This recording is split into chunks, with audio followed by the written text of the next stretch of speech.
കേന്ദ്ര ബജറ്റിൽ കേരളത്തോട് കാണിച്ച അവഗണനയ്ക്കെതിരെ CPM ആലത്തൂർ കാട്ടുശ്ശേരി ലോക്കൽ കമ്മിറ്റികളുടെ നേതൃത്വത്തിൽ ബഹുജന കൂട്ടായ്മ നടത്തി. KD പ്രസേനൻ MLA ഉദ്ഘാടനം ചെയ്തു.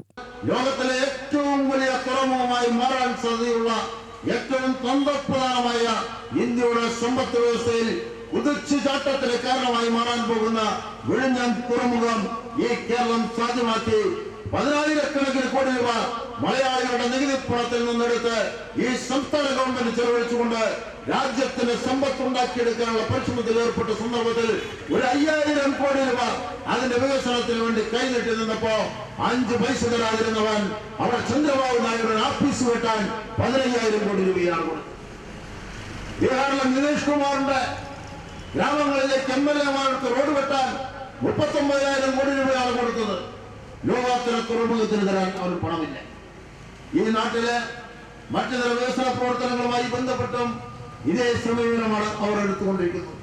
നമ്മൾ നേടിയ നേട്ടങ്ങളെല്ലാം നമുക്ക് ശാപമായി മാറുന്ന കാഴ്ചയാണ് നരേന്ദ്രമോദിയുടെ കാലത്ത് നമ്മൾ കണ്ടുകൊണ്ടിരിക്കുന്നത്. C. സുരേഷ് ബാബു അധ്യക്ഷനായി. P. വേണുഗോപാലൻ സ്വാഗതവും C. രാഘവൻ നന്ദിയും പറഞ്ഞു. UTV news, Palakkad.